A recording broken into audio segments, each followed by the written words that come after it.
pues estamos aquí con Marc Alpena. ¿Qué tal, Hola, Marc? ¿qué tal? Bienvenida. Bien, gracias.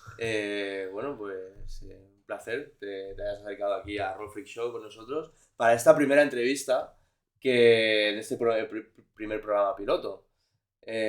Bueno, no sé, yo creo que lo primero sería, para aquel que a lo mejor no te ubique un poco, ¿no?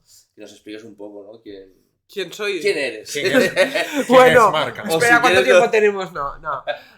Bueno, yo soy Marc Alpena, soy periodista y soy jugadora de rol, si no, no estaría aquí. Esto me parece que es obvio primero y principal. Yo empecé a jugar bueno, no lo parece, porque parece que tenga 20 años, pero empecé a jugar hace 30, o sea que llevo un montón de tiempo jugando, aunque también es cierto que he estado muchos años sin jugar y volví recientemente por culpa de la pandemia y nada, retomando mi antigua afición en la que yo había en su momento sido muy activa porque estuve en la revista Líder, estuve haciendo un programa de tele de juegos de rol, estuve escribiendo para alguna editorial, pero claro, luego han pasado 15 años y ahora redescubriendo todo lo que ha cambiado este universo y redescubriendo que hay un montón de gente y de cosas muy interesantes. Claro, es que esto es muy guay, porque en realidad, bueno, yo alguna vez lo explico por ahí, porque al final es que, claro, Mar y yo trabajamos juntos una época y que sería en los 2000 o por ahí, ¿no? Sí, Si no recuerdo primeros mal. 2000. Y en aquel momento era muy guay, porque yo llegaba allí a la editorial y era como, ostras, sí, a mí me gusta el rol, ostras, a mí también, oye, pues yo escribí una campaña de Barcelona by Night, ostras, yo también, ¿no? Entonces ahí nos conocemos desde hace un montón de tiempo y realmente a mí me hizo mucha ilu cuando de repente un día abro, no sé si creo que fue Twitter o así, ¿no? Y de repente digo, Marc Alpena, no sé qué, y digo, ostras, está jugando otra vez, no sé qué.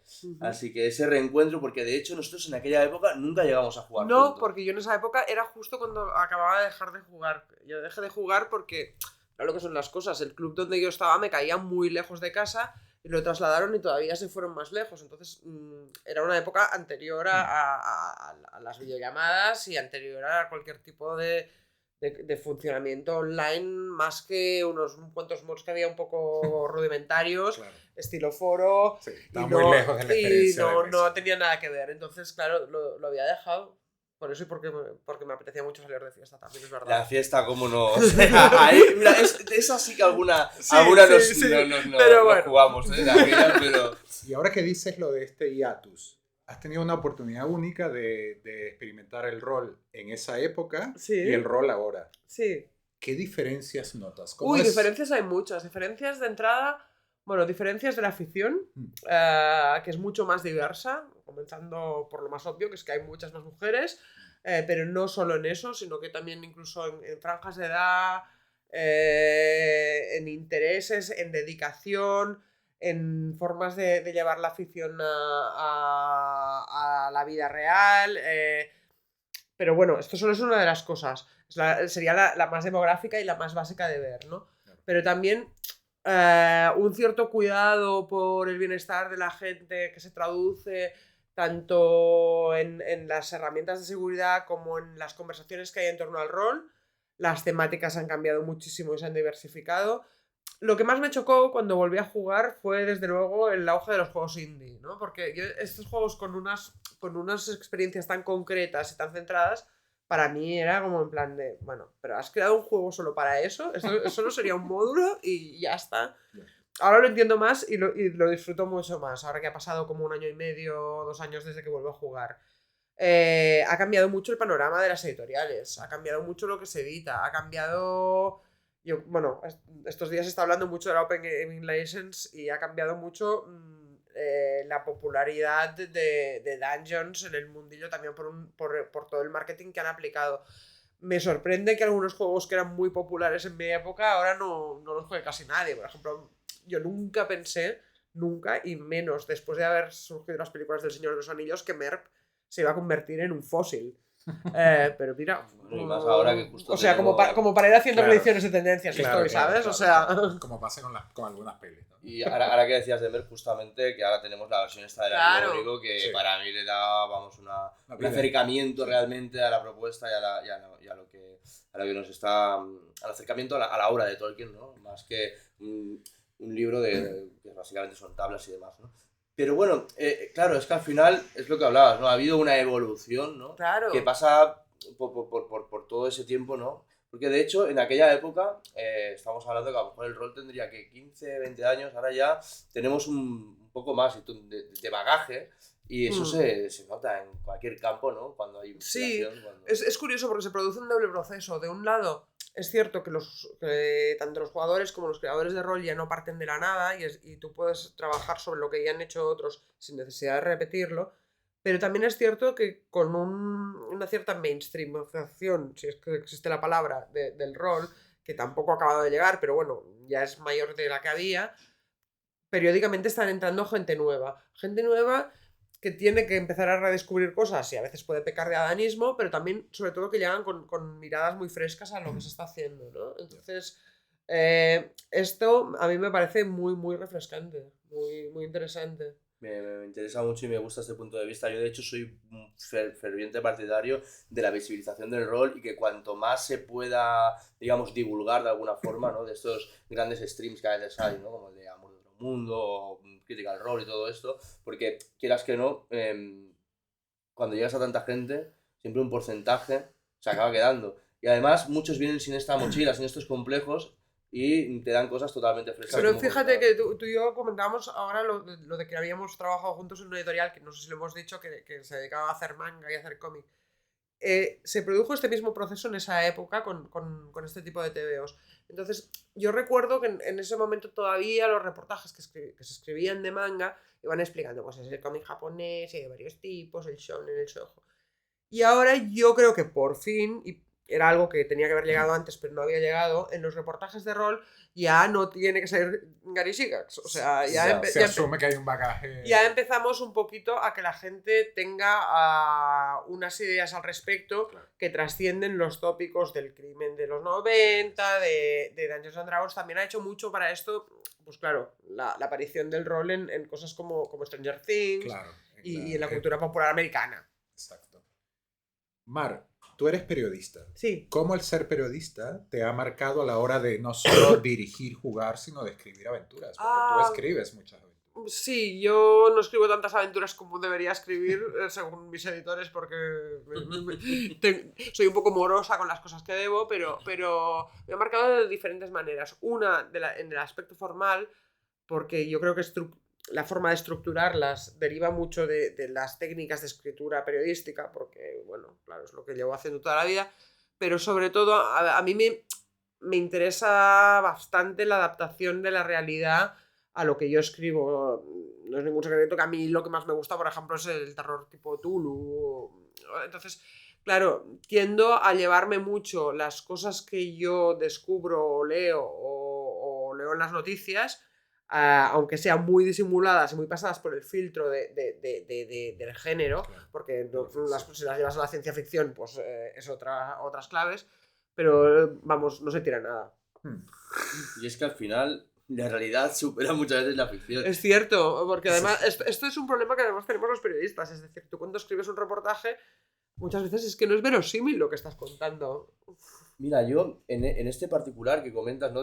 Claro, no es verosímil. Y buscando, ya no sé si está verosimilitud, ¿vale? Pero sí que las partidas de investigación.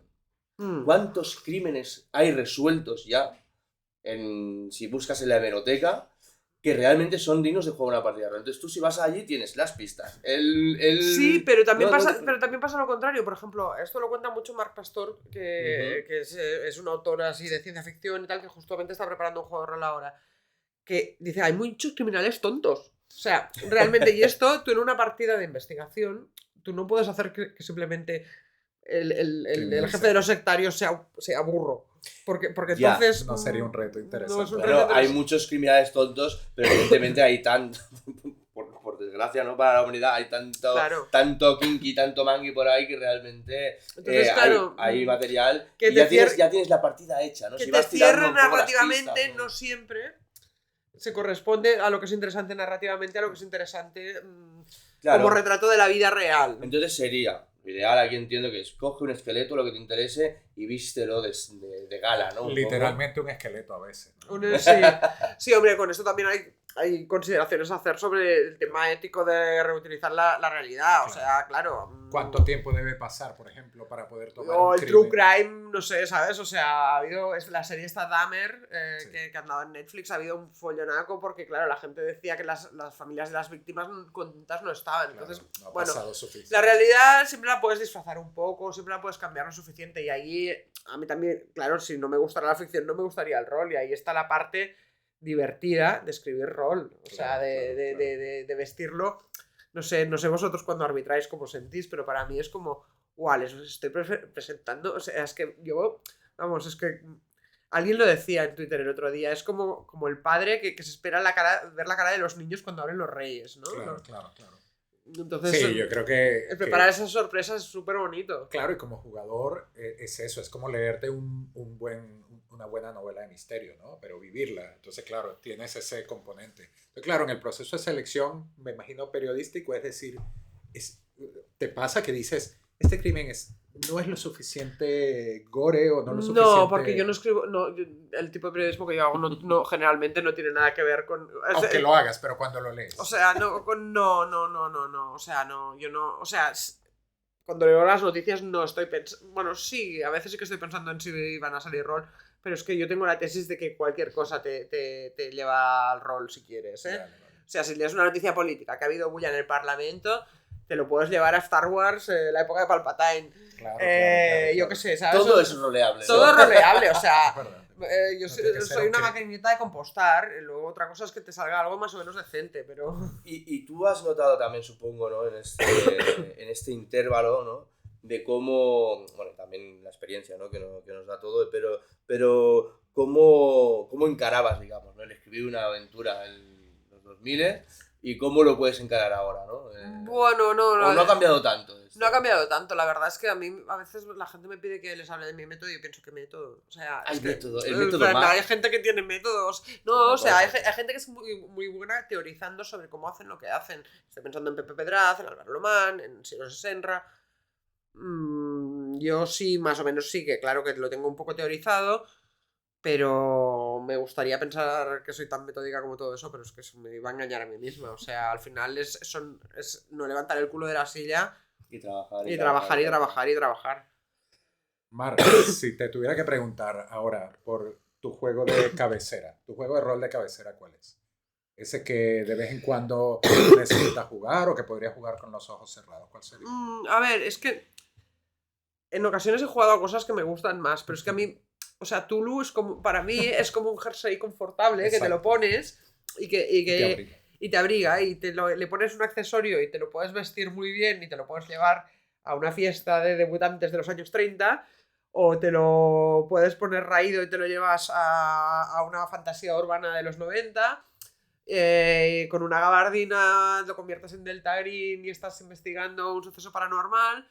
O sea, a mí no es que me parezca una navaja suiza porque no lo es, pero me gusta mucho este elemento que tiene, varios elementos que tiene. El elemento de que en realidad para mí es el Play Toulouse original, o sea, porque Tulu, o sea, Sí. si no te mueres te vas O a te quedar quedas sin loco. cordura, o sea, y después como esto que comentábamos ahora, que interactúa con la realidad o con la historia, Claro. pero de una forma muy tanto o tan poco como tú quieras, ¿no? Exacto.